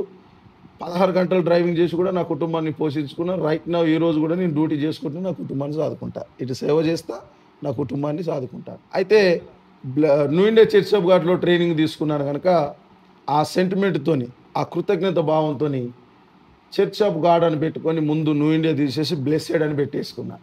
Blessed Church of God. అంతకుముందు New India Church of God అని ఉండే, అదేమో నవభారత దేవుని సంఘం, ఇదేమో ఆశీర్వాదపు దేవుని సంఘం అని పెట్టేసుకున్నాం. 2012లో ప్రారంభించాం. దేవుని మహాకృపను బట్టి ఇప్పుడు ఉప్పల్ ప్రాంతంలో, పిర్జాదిగూడ అనేటువంటి ప్రాంతంలో దాదాపు 2012 నుంచి కొద్ది రోజులు తొర్రూరులో పరిచర్య చేశాం, కొద్ది రోజులు నెక్కొండలో పరిచర్య చేశాం, కొద్ది రోజు భూషణ్ రావుపేట అనేటువంటి సామేల్, గసగంటి సామేల్ గారి దగ్గర కొద్ది రోజులు వివాహం అయిన తర్వాత అక్కడ కొద్ది రోజులు ట్రైనింగ్ పరిచర్య చేశాను. ఇది అయిపోయిన తర్వాత కూడా మరలా అక్కడక్కడ పరిచర్య చేయడం జరిగింది. 2017లో మట్టుకు మినిస్ట్రీ స్టార్ట్ చేసింది అయితే వివాహం అయిన తర్వాతనే ప్రారంభించాము అని పరిపూర్ణంగా కొంచెం ఒక సంఘం ఆ విధంగా ఏర్పరచుకున్నది మాత్రం 2017. అంతకుముందు యానివర్సరీలను పెట్టుకున్నాం కానీ పూర్తిగా సంఘం లేదు అప్పుడు. ఆ విధంగా 2017లో సంఘం ప్రారంభించి దేవుని మహాకృపను బట్టి ఇప్పుడు కొంతమంది 15 నుంచి 20 మంది సంఘ బిడ్డలు ఉంటారు. నా పిల్లలతో కలిపి నాకు 3 పిల్లలు. ఒక పాప పేరు జెస్సీ, ఒక పాప పేరు బ్లెస్సీ, ఒక పాప పేరు నిస్సి. దేవుడు నాకు 3 అమ్మాయిలు ఇచ్చాడు. నా భార్య పేరు అరుణ. మేము కలిసి పరిచర్య చేస్తూ మాతో పాటు ఇంకొక 10 మంది 12 మంది మాతో పాటు కూడా యాడ్ అవుతారు. హైదరాబాద్ సిటీలో పరిచర్య చేయడం అనేది చాలా కష్టమైనటువంటి పరిస్థితి. ఎందుకంటే రూమ్ రెంట్లు దొరకవు. ఏదో మనం ఒత్తిడి చేసి కడతాంలే, అయినా ఏదో ఒక కమర్షియల్గా ఒక స్థలం తీసుకొని అక్కడ చేద్దాంలే అనుకున్నప్పుడు ఇప్పటికి 6 స్థలాలు మార్చానండి. నేను పరిచర్య ప్రారంభించి 6 ప్రాంతాలు మార్చుకున్నాను. ఒక 2-3 నెలలు గడుస్తుంది, ఎవరో ఒకరు వచ్చి డిస్టర్బ్. అప్పటికే ఒక 15 మంది 20 మంది విశ్వాసాలు అయిన తర్వాత మళ్ళీ వెంటనే వాళ్ళు వచ్చి మీరు ఇక్కడ ప్రార్థన పెట్టడానికి వీల్లేదని చెప్పారు. ఒక 2 స్కూళ్ళల్లో పెట్టాను. స్కూల్ పేర్లు కూడా చెప్పాలి మీకు, ఎందుకంటే ఇది నిజం అబద్ధం మీరు తెలుసుకోవచ్చు రేపు పొద్దున. ఆర్యభట్ట స్కూల్ అనే ఒక స్కూల్లో దాదాపు 4 నెలలు పరిచర్య చేసుకున్నాం. ఒక స్కూల్ రూమ్లో 6th క్లాస్ అనేటువంటి గదిలో మేము పరిచర్య ప్రారంభించినప్పుడు అక్కడ కూడా కొంతమంది విశ్వాసాలు అయిన తర్వాత, సార్ ఇది స్కూల్ సార్, ఇక్కడ ఎవరు డిస్టర్బ్ చేస్తున్నారు, పైన జిమ్ ఉంది, కింద షాప్స్ ఉన్నాయి, ఇక్కడ పెట్టడానికి వీళ్ళే అంటే మళ్ళీ అక్కడి నుంచి ఇంకొకడికి షిఫ్ట్ అయ్యాం. ఒక అంకుల్ను మాట్లాడి, సార్ నాకు ఈ రూమ్ కావాలంటే, సరే బాబు పెట్టుకో అని చెప్తే నేను కష్టపడి 3 నెలలు కష్టపడి వచ్చే డబ్బులతోని పెయింటింగ్ వేసి వాక్యాలు రాసి ప్రార్థన ప్రారంభించే టైంలో నువ్వు ఇక్కడ ఉండడానికి వీలేదని వెళ్ళగొట్టాడు బయటికి. నా డబ్బులు ఇవ్వలేదు, అడ్వాన్స్ డబ్బులు అట్టపోయినాయి, నా ప్రయాసం అంతా కూడా అట్టపోయింది. తర్వాత ఒక బీజేపీ నాయకుడు, నాకు ఒక మంచి వంశీధర్ రెడ్డి అని చెప్పి నాకు ఒక మంచి స్నేహితుడు ఉన్నాడు. ఆయన ఒక చిల్డ్రన్స్ స్కూల్ పెట్టాడు, పిరిజాదగూడలోనే రోవా కాలనీ దగ్గర పెట్టాడు. ఆ స్కూల్లో మేము పెట్టుకుంటాం సార్ అని చెప్తే, సరే పాస్టర్ గారు మీరు పెట్టుకోండి అని చెప్పాడు. అక్కడ ఒక 3 నెలలు నడిచింది. నేను అక్కడ చక్కగా డిజైన్ చేసుకున్నాను, మంచిగా కటన్స్ అవి ఇవి తీసుకొని. ఆ బ్రదరే ఒకరోజు ప్రేరేపించబడి 20 కుర్చీలు కొనిచ్చాడు ఆయన మందిరం కోసం. మనుషులు పెరుగుతున్నారు, ట్రైనింగ్ వస్తూ పెరుగుతున్నప్పుడు మళ్ళీ ఏమైందో తెలియదు. సడన్గా బ్రదర్ పాస్టర్ గారు ఆ పక్క మార్వాడీస్ వాళ్ళు వీళ్ళు డిస్టర్బ్ చేస్తున్నారంటే మళ్ళీ అక్కడి నుంచి మళ్ళీ ఇంకొకటికి షిఫ్ట్ చేశాం. మొన్న పాస్టర్ గారు మా ఇంటికి వచ్చారు, మా పాపకు చిన్న గాయం అయినప్పుడు. ఆ ప్రాంతంలో ఒక దగ్గర ప్రార్థన పెట్టాం. అక్కడ కూడా కొంత 3 నెలలు 4 నెలలు అయిపోగానే మళ్ళీ వెంటనే వాళ్ళు ఇక్కడ పెట్టడానికి వీల్లేదు బాబు, నువ్వు షిఫ్ట్ అయిపో. ఈ విధంగా చాలా వేదన, చాలా బాధ. ఇప్పుడు కూడా ఒక సిస్టర్ గారు, ఆ పేరు కూడా చెబుతున్నా, ఊర్మిళ సిస్టర్ గారు అని ఒకరు ఉన్నారు. వారు బ్యాప్టిస్ట్ చర్చి బిలీవరు. మా ఇంటికి నా భార్య బర్త్డే అప్పుడు అక్కడ ఉన్నటువంటి విశ్వాసులందరూ, సంఘ నాయకురాలు, స్త్రీలందరూ కూడా వచ్చి ఆమె కొరకు ప్రార్థన చేసి కేక్ కట్ చేయించిపోతున్నప్పుడు నన్ను అడుగుతుంది ఆమె, ఏం చేస్తున్నారు పాస్టర్ గారు అంటే, ఇది పరిస్థితి అని చెప్పాను. ఎక్కడ పెట్టినా కూడా పెట్టనియట్లేరమ్మా, చాలా ఏడ్చుకుంటూ మాట్లాడాను ఆమెతోని. ఒక 3 రోజులు టైం ఇవ్వండి పాస్టర్ గారు అని చెప్పేసి ఆమె సొంత అపార్ట్మెంట్లో ఇప్పుడు ఒక పార్కింగ్ ఏరియాని మనకి ఇచ్చింది దేవుని మహాకృపను బట్టి. ఇప్పుడు అక్కడ నడుస్తుంది ప్రార్థన. ఎన్ని రోజులు నడుస్తుందో నాకు తెలియదు, నడిచిన రోజులు మాత్రం యథార్థంగా పరిచర్య చేస్తాం, దేవుని మహాకృపను బట్టి ముందుకెళ్తాం. ఈ బ్లెస్సెడ్ చర్చ్ ఆఫ్ గాడ్ అనేటువంటి మినిస్ట్రేషన్ ప్రారంభించిన తర్వాత కొన్ని వింగ్స్ దేవుడు ఇచ్చాడు. అంటే కొన్ని పాయలుగా, శాఖలుగా దేవుడు బ్లెస్ చేశాడు. దాంట్లో ప్రధానంగా బ్లెస్సింగ్ ఇన్ వర్షిప్ అనే ఒక టీంను, ఆరాధనలో ఆశీర్వాదం అనే ఒక టీంను, ఒక 18 మంది సహోదరులు అందరం కూడా టైఅప్ ఒక గ్రూపుగా ఏర్పరచబడి ఒక్కొక్క జిల్లాలో, నెలకొక జిల్లాలో ఎవరు మీ కానుకలు తీసుకోలేదు, ఎవరిని డబ్బులు అడగకుండా మేమే కొంత అమౌంట్ వేసుకొని, మేమే మా సొంత ఖర్చులతో మా కార్లలో పెట్రోల్ డీజిల్ పోసుకొని ఖమ్మంలో, పాలకొల్లులో ఇట్లా రకరకాల అన్ని ప్రాంతాలలోకి వెళ్ళి ఓన్లీ వర్షిప్ చేసి పాటలు పాడి ఆరాధన చేసి వచ్చేవాళ్ళం. అదొకటి నడుస్తుంది కంటిన్యూగా. అదేవిధంగా బ్లెస్సెడ్ చర్చ్ ఆఫ్ గాడ్లోనే ఒక 10 మంది పాస్టర్లు ఏకమైపోయాం. ఏం చేస్తామంటే ఓన్లీ ఉదయకాలం లేచి 4 గంటల నుంచి 6 గంటల దాకా ప్రభు సన్నిధిలో గడపాలి. ఈరోజు స్టిల్ ఉదయకాలము 4 గంటల నుంచి 6 గంటల దాకా. ఇప్పుడు దాదాపు 4 సంవత్సరాలు అవుతుంది అది నడవబట్టి 4 సంవత్సరాలు నడుస్తుంది. సూర్యాపేట ప్రాంతంలో దాదాపు 10 మంది సేవకులతో పాటు నాతో పాటు వాళ్ళము కలిసి ఒక కుటుంబంగా ఏర్పరచబడి మరి ప్రతిరోజు ఉదయం 4 నుంచి 5:30 గంటల వరకు ప్రార్థన, కాన్ఫరెన్స్ కాల్లో ప్రార్థన చేసి మిగతా హాఫ్ అన్ అవర్ అయితే ఏదైతే ఉందో జూమ్ మీటింగు, ఈ 10 మందిని 10 రోజులు ఒకరు లీడింగ్ చేయాలి, ఒకరు ప్రీచింగ్ చేయాలి, ఒకరు వర్షిప్ చేయాలి. మళ్ళీ దీంట్లో ప్రార్థన అంశాలు నడిపించడానికి ఒక 10 రోజులకు ఒక సేవకుని మారుస్తాను. మళ్ళీ నెలకు ఒక మెయిన్ లీడర్ని పెడతాం మొత్తం నడిపించడం. ఈ విధంగా ఈ అంతా వరంగల్లో నేర్చుకున్నాం ఈ తెలివంతా. ఈ విధంగా ఒక్కొక్కటి నేర్చుకొని ఈ విధంగా అమలు పరిచాము. ఇప్పుడు దేవుడి దయ వల్ల 4 నుంచి 6 గంటల దాకా జరుగుతున్న ప్రార్థనలు జరుగుతున్నాయి. బ్లెస్సెడ్ చర్చ్ ఆఫ్ గాడ్లో వర్షిప్ టీం ఉంది. ఇప్పుడు ప్రజెంటు బ్లెస్సెడ్ చర్చ్ ఆఫ్ గాడ్లో ప్రార్థన టీం ఉంది. దేవుడు చాలా దర్శనాలు ఇస్తున్నాడు, చాలా గురిగలిగి బ్రతుకుతున్నాము. ఎన్ని సమస్యలు వచ్చినా, ఎన్ని బాధలు వచ్చినా, కొన్నిసార్లు తినడానికి కూడా లేనటువంటి టైం కూడా నా జీవితంలో ఉంది. 1500 రూమ్ కిరాయి కట్టకుండా ఒకరోజు అయ్యగారికి తెలుసు, జగిత్యాల దగ్గర ఒక ఊరుంది, నేను మళ్ళీ చెప్తాను, నా పేరు గుర్తు రావట్లేదు. డేవిడ్ పాస్టర్ గారి చర్చిలో వాక్యానికి పిలిచారు. 2వ శనివారం ఆదివారం 2 రోజులు అక్కడే ఉంచుకొని పంపించారు. నాతో పాటు ఒక అబ్రాహం అనే ఒక సింగర్ ఉండేవాడు నాతో. మా మిస్సెస్ ఊరికి వెళ్ళింది. అప్పుడు మేమిద్దరం కలిసి అక్కడ ప్రేయర్ ముగించుకొని ఆదివారం మధ్యాహ్నం ట్రైన్కి హైదరాబాద్కి వచ్చిన తర్వాత ఒక క్రైస్తవురాలు రూమ్ ఇచ్చింది. డబుల్ బెడ్రూమ్లో వాళ్ళు ఒక బెడ్రూమ్ హాల్ ఉంచుకొని ఒక రూమ్ ఇచ్చింది మాకు. అప్పుడు మాకు ఒక్కతే బిడ్డ. రూమ్ కిరాయి కడతలేమని చెప్పేసి తాళం వేసుకొని పోయింది. మధ్యరాత్రి ఏం చేయాలో అర్థమైతలేదు.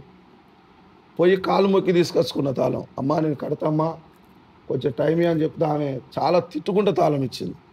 ఇలాంటి అనుభవాలు ఎన్నో ఉన్నాయి. ఎన్ని అనుభవాలున్నా కూడా దేవుని మీద ప్రేమ తగ్గలే.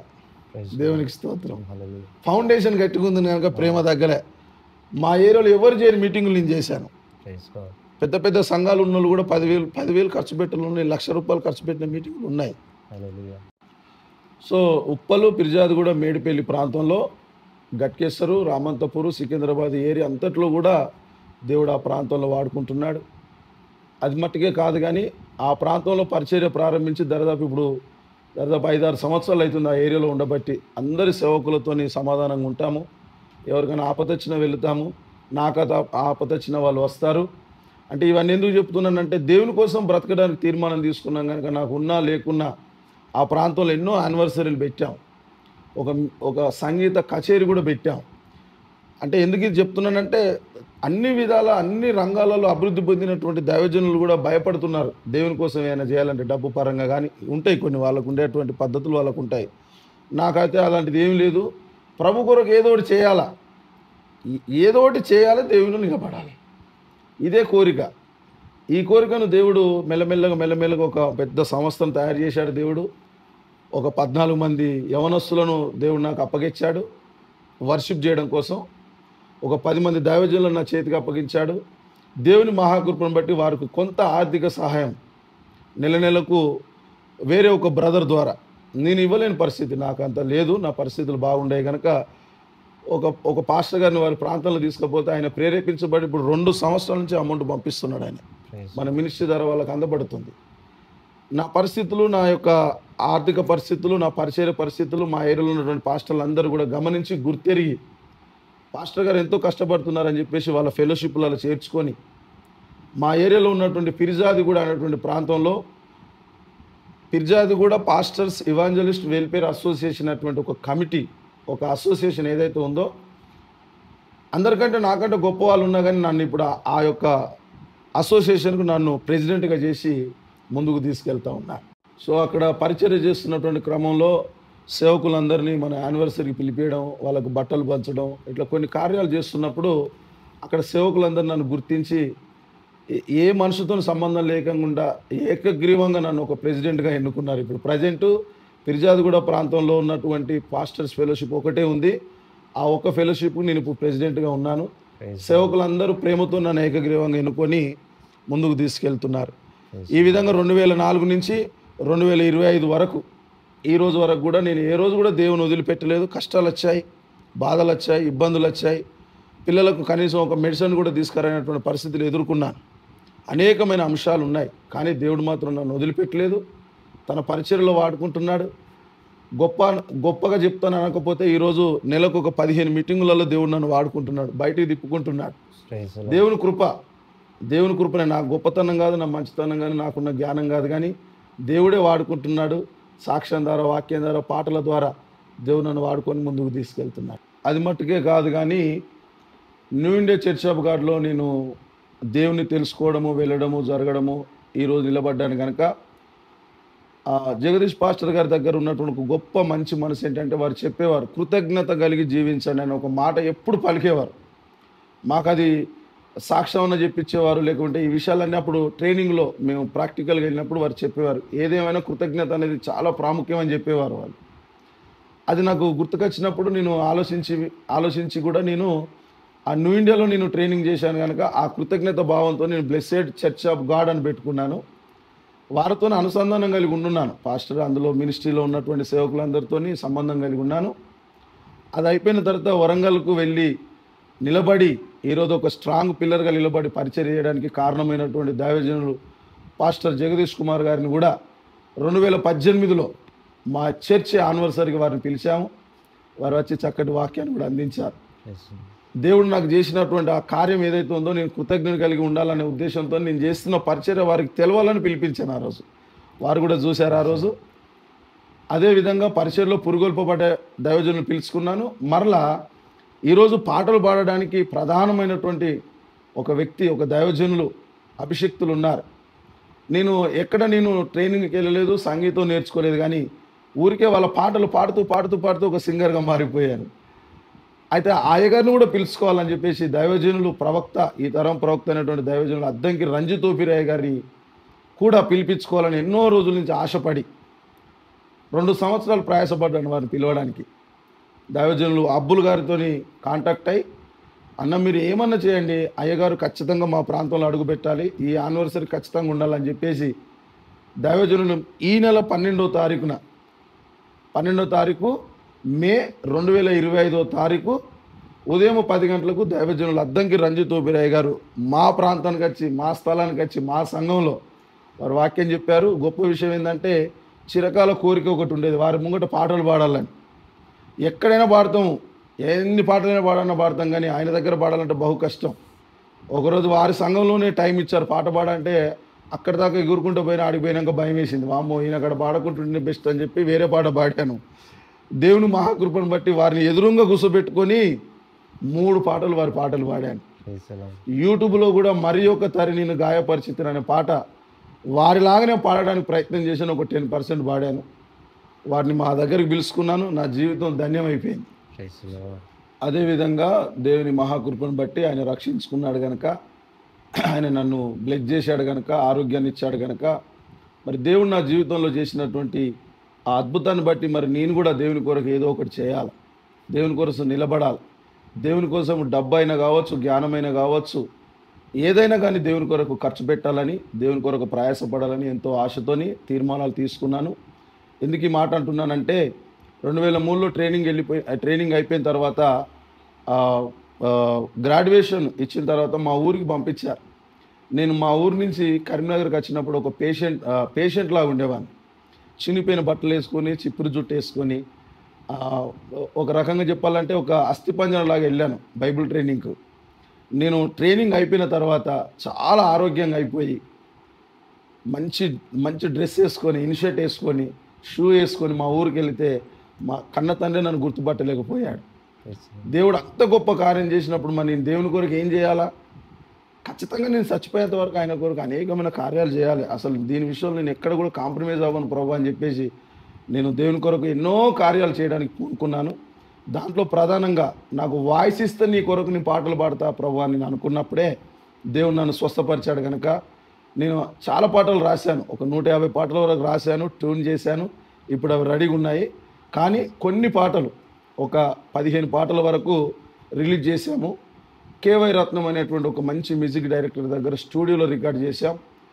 మరి ప్రతి ఒక్కటి సాక్ష్యమే. అది చేయడానికి కూడా డబ్బులు లేకుండా దేవుడు కార్యాలు చేస్తున్నాడు. ఒక్కొక్కటి చెప్పుకుంటూ పోతే సమయం మనకు సరిపోదు. క్యాసెట్ రిలీజ్ చేశాం, 2017లో రిలీజ్ చేశాం. నా శైలమా నా సమస్తము నీవే అనేటువంటి ఒక క్యాసెట్ రిలీజ్ చేసి అందులో ఒక 4 పాటలు మట్టుకు వీడియో షూట్ చేసి యూట్యూబ్లో పెట్టాం. యూట్యూబ్ పేరు జాకబ్ పసునూరి BCOG అని ఉంటుంది. ఎవరన్నా మీరు వినాలనుకుంటే ఆ ఛానల్లోకి వెళ్ళి మీరు వినొచ్చు. ఇంకా చాలా పాటలు ఉన్నాయి, ఇంకా చాలా పరిచర్య ఉన్నది, ఇంకా అనేకమైనటువంటి గురి కలిగి ముందుకెళ్తున్నాం. ప్రభు దయదలిస్తే, ప్రభు కృప చూపితే, ఒక విశ్వాసి మంచిగా ఉంటే తన కుటుంబం బాగుంటుంది, ఒక సేవకుడు సరైన రీతిలో ఉంటే ఆ ఊరంతా బాగుంటుంది అని ఒక నినాదంతో ముందుకెళ్తున్నాం. 100 మంది సేవకులు కావాలి మినిస్ట్రీస్కి. ఇప్పుడు 10 మంది అయ్యారు. మీరందరూ కూడా ప్రార్థన చేయండి. 100 మంది సేవకులు డిసెంబర్ వరకు అవ్వాలని ఎంతో ప్రయాసపడుతున్నాం. మా కొరకు ప్రార్థన చేయండి, మా కుటుంబం కొరకు ప్రార్థన చేయండి. మీ దృష్టిలో మమ్మల్ని ఉంచుకొని మా యొక్క పరిచయలు ఎదగాలని, సంఘం ఇంకా అభివృద్ధిలోనికి వెళ్ళాలని, మా కొరకు ప్రార్థించాలని. మరి ఇంత నేను ఎప్పుడో చేసినటువంటి విషయాలు, నా జీవితంలో జరిగినటువంటి సంఘటనలన్నీ కూడా సాక్ష్యరూపకంగా పంచుకోవడానికి నాకు అవకాశాన్ని కలిగించినటువంటి దైవజనులు పాస్టర్ జగదీష్ కుమార్ గారికి నా ప్రత్యేకమైన వందనాలు. జగదీష్ మినిస్ట్రీస్ తరపున మరి యూట్యూబ్ ఛానల్ పెట్టి మరి అనేకమైనటువంటి నాలాంటి దైవజనులను పిలుచుకొని సాక్ష్యాన్ని చెప్పి అప్లోడ్ చేస్తున్నారు. అది మట్టుకే కాదు కానీ శిలోయాం ప్రార్థన మందిరం అనేటువంటి సంఘాలు దాదాపు వరంగల్ ఒకటి, మంచిర్యాల ఒకటి, జగిత్యాల ఒకటి, ప్లస్ హైదరాబాద్ మహానగరంలో బంజారా హిల్స్ అనేటువంటి ప్రాంతంలో వారు పరిచర్య చేస్తూ ఆ చర్చ్ తరపున, సంఘం తరపున మరి ఈ అవకాశాన్ని కలిగించారు. అందుని బట్టి నేను దేవుని స్తుతిస్తున్నాను. ఓకే, చాలా సంతోషం మాస్టర్. అయితే మీరు వర్షిప్ లీడర్గా స్టార్ట్ అయ్యి మీకు సింగింగ్ దేవుని కోసం వాడబడాలనే విధంగా ఉన్నప్పుడు సో అనేకమైన పాటలు రాశారు కదా.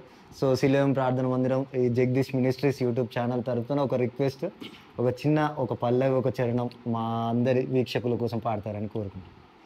తప్పకుండా బ్రదర్. ప్రతి పాట కూడా అనుభవంతోనే రాశాను, అనుభవంతోనే పాడాను. అందరూ రాసిన తర్వాత ట్యూన్ కడతారు.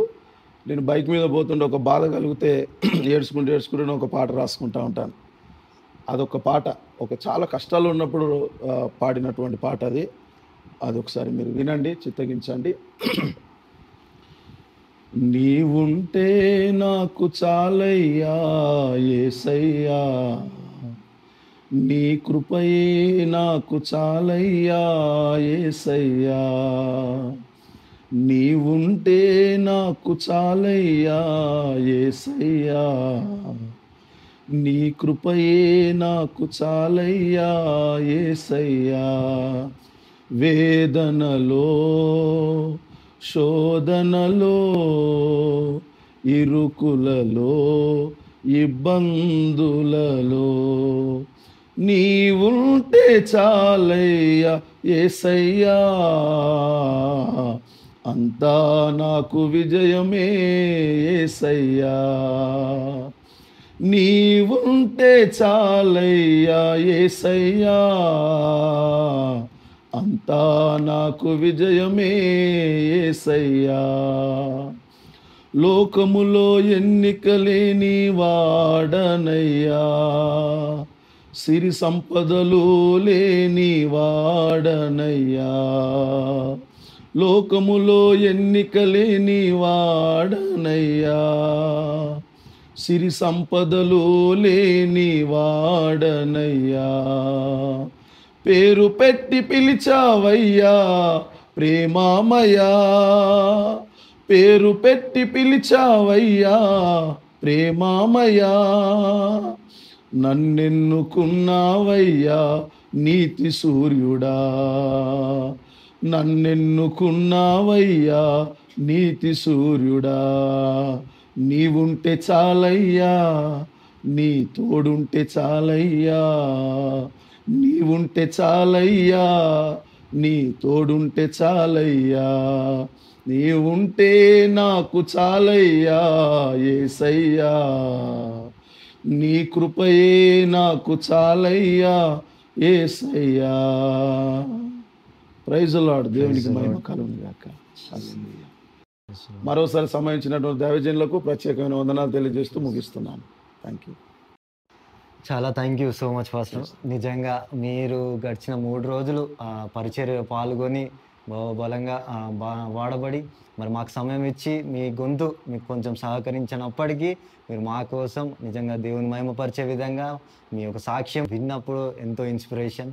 నిజంగా మీరు ఎక్కడి నుంచి వచ్చి ఎలాగో దేవుని చేత నడిపించబడి ఇప్పుడు గొప్పగా అనేకమైన శాఖలుగా మీ యొక్క మినిస్ట్రీస్ ద్వారా గొప్ప పరిచర్య చేస్తున్నప్పుడు నిజంగా అది విన్నప్పుడు మాకు కూడా చాలా ఆశీర్వాదం. మేము కూడా ఇంకా దేవునిలో ఇంకా గొప్పగా నిలబడే విధంగా మాకు స్ఫూర్తిని అనుగ్రహించినందుకు వందనాలు. అలాగే ఇంకా గొంతు బాగుంటే ఇంకా గొప్పగా స్వరంతో దేవుని మహిమపరిచే విధంగా వినేవారం. దేవునికి వందనాలు చెల్లించుకున్నాను. సో ఈ యొక్క సాక్ష్యం ద్వారా మీరందరూ కూడా చూస్తున్నవారు, చూడబోతున్న వారందరూ కూడా మరి ఆశీర్వాదకరంగా ఉన్నప్పుడు మీరందరూ కూడా ఈ జగదీష్ మినిస్ట్రీస్ యూట్యూబ్ ఛానల్ని సబ్స్క్రైబ్ చేసుకోండి. ఈ యొక్క వీడియోని లైక్, షేర్ అండ్ అనేక మందికి ఆశీర్వాదకరంగా ఉండడానికి ఈ యొక్క వీడియోని షేర్ చేస్తారని కోరుకుంటూ thank you. Praise the lord.